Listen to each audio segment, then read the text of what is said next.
नमस्कार, बात कर लेते हैं आज उत्तर प्रदेश की 50 बड़ी खबरों की 10 मिनट में। सबसे पहले आपसे एक जरूरी सवाल, आप हमारी न्यूज़ कहां से देख रहे हैं कमेंट सेक्शन में जरूर बताएं।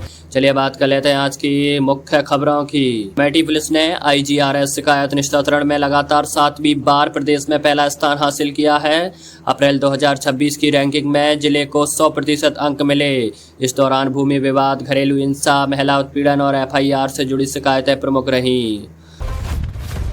वही अगली बड़ी खबर, गोरखपुर रेलवे अस्पताल में जरूरी दवाओं की कमी से मरीजों की परेशानी बढ़ गई। शुगर, BP और गैस जैसी सामान्य बीमारियों की दवाएं उपलब्ध न होने की शिकायत सामने आई। कई मरीजों की दवा पिछले कई दिनों से बंद बताई जा रही है।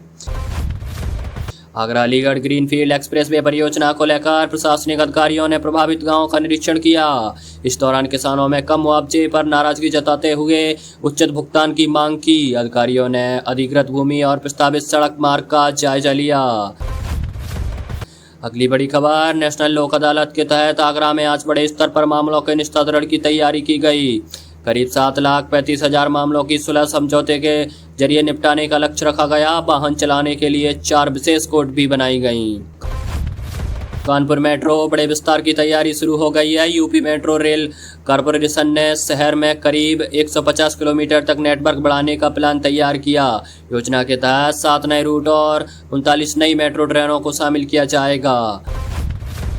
कानपुर की जाम समस्या से राहत देने के लिए 988 करोड़ रुपए की एलिवेटेड रोड परियोजना का 25 मई को शिलान्यास होगा। केंद्रीय मंत्री नितिन गडकरी गोल चौराया से रमा देवी तक बनने वाले 11 किलोमीटर लंबे एलिवेटेड रोड का शुभारंभ करेंगे।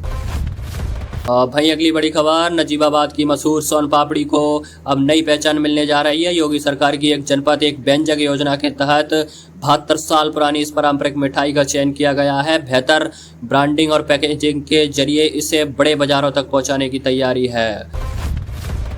योगी सरकार ने दावा किया कि पिछले 9 वर्षों में उत्तर प्रदेश में कोई बड़ा दंगा नहीं हुआ है। सरकार के मुताबिक सख्त पुलिसिंग और त्वरित कार्रवाई से कानून व्यवस्था में सुधार हुआ है। भाई NCRC रिपोर्ट के विरोधी के लिए अपहरण की कोई घटना दर्ज नहीं होने की भी बात कही गई है। लखीमपुर खीरी हिंसा मामले की सुनवाई में देरी पर सुप्रीम कोर्ट ने नाराजगी जताई। अदालत ने कहा कि पिछले 2 महीने से किसी भी गवाह का बयान दर्ज नहीं किया गया। कोर्ट ने यूपी सरकार से पूछा कि गवाह अदालत में पेश क्यों नहीं हो रहे हैं। वही अगली बड़ी खबर, राहुल गांधी की कथित दोहरी नागरिकता मामले में इलाहाबाद हाई कोर्ट को लखनऊ पीठ में सुनवाई टल गई है। अब इस मामले में 27 मई को सुनवाई होने की संभावना बताई जा रही है। याचिका में राहुल गांधी को ब्रिटिश नागरिकता की जांच की मांग की गई है। मुख्यमंत्री योगी आदित्यनाथ को बम से उड़ाने की धमकी देने वाले आरोपी को पुलिस ने गिरफ्तार कर लिया है। शाहजहांपुर के सफाई कर्मचारी नीतीश कटिहार ने सोशल मीडिया पर धमकी भरा संदेश वायरल किया था। जांच में मामला टूटी हुई सगाई से जुड़ा निकला। भाई अगली बड़ी खबर, उत्तर प्रदेश में ढैंचा बीज को लेकर बड़ा विवाद सामने आया है। किसानों ने आरोप लगाया कि उन्हें खराब और घुना हुआ बीज दिया गया। अमरोहा और रामपुर समेत कई जिलों में किसानों ने हंगामा करते हुए बीज को खेप वापस कर दी। भाई अगली बड़ी खबर लखनऊ से, लखनऊ में डॉक्टर भीमराव अंबेडकर स्मारक और सांस्कृतिक केंद्र का निर्माण तेजी से चल रहा है। करीब 100 करोड़ रुपए की लागत वाली है परियोजना। जुलाई 2026 तक पूरी होने की उम्मीद है। स्मारक में आधुनिक ऑडिटोरियम और सांस्कृतिक सुविधाएं भी विकसित की जाएंगी। वही अगली बड़ी खबर, उत्तर प्रदेश सरकार ने अधिकारियों और कर्मचारियों के लिए नया निर्देश जारी किया है। आदेश के मुताबिक सांसद और विधायक सरकारी कार्यालय पहुंचने पर अधिकारी अपनी सीट से खड़े होकर उनका स्वागत करेंगे। सरकार ने इसे जनप्रतिनिधि के सम्मान और बेहतर समन्वय से जोड़ा है। आपकी एज क्या है और आप कहां से वीडियो देख रहे हैं कमेंट सेक्शन में जरूर बताएं। भाई अगली बड़ी खबर की बात करते हैं। उत्तर प्रदेश में एक्सरे टेक्नीशियन भर्ती प्रक्रिया पर संकट गहरा गया है। इलाहाबाद हाईकोर्ट में भर्ती नियमावली की चुनौती दी गई है। कोर्ट ने नियम बनाने की प्रक्रिया पर सवाल उठाने की मामले की सुनवाई 13 मई तय की है।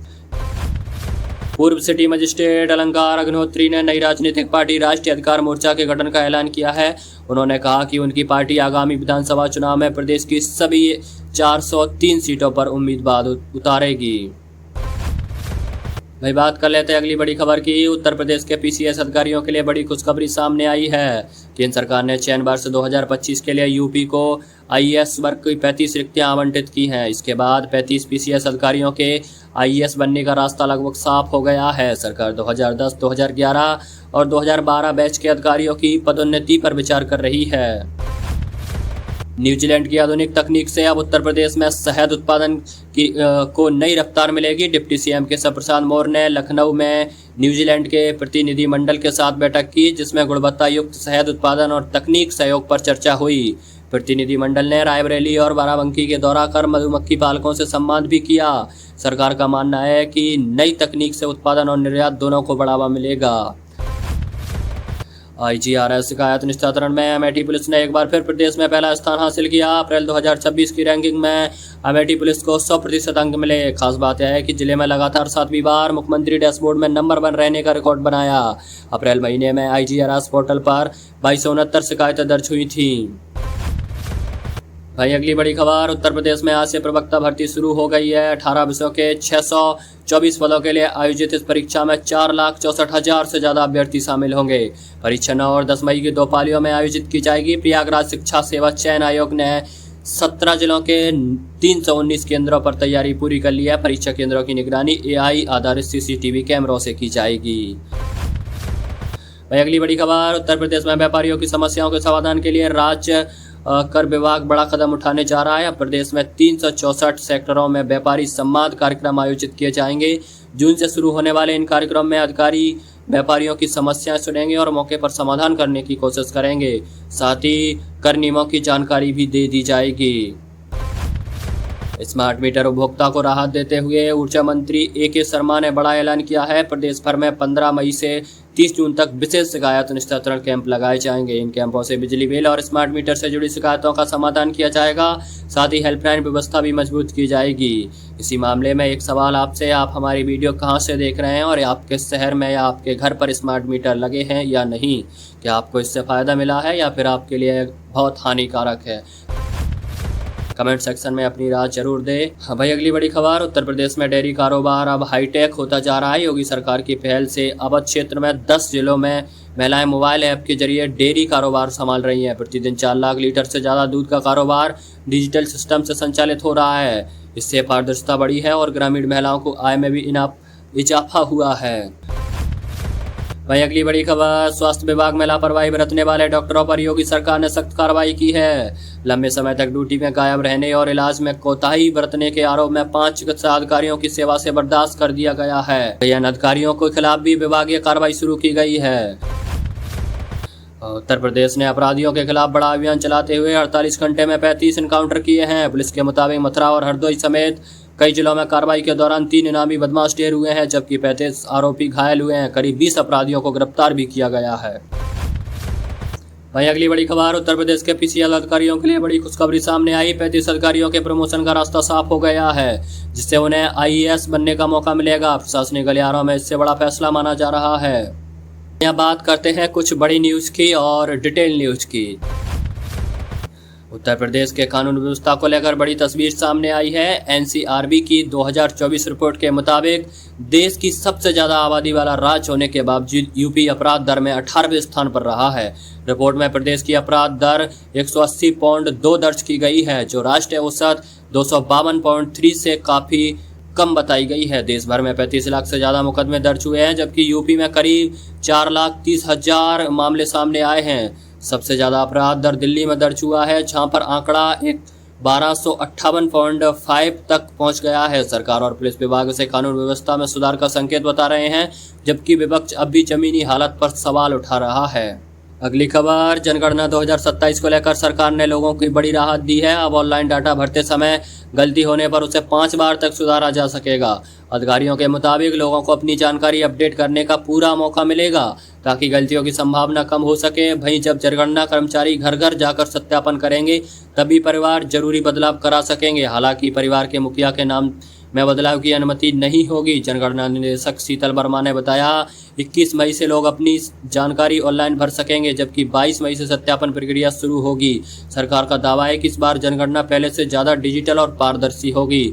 हमारी सलाह आपको कि जानकारी अच्छे से चेक करके भरें, किसी भी तरह की गलती का कोई भी मौका ना दे, जिससे आप भविष्य के लिए एकदम सिक्योर अपनी जनगणना कर सके।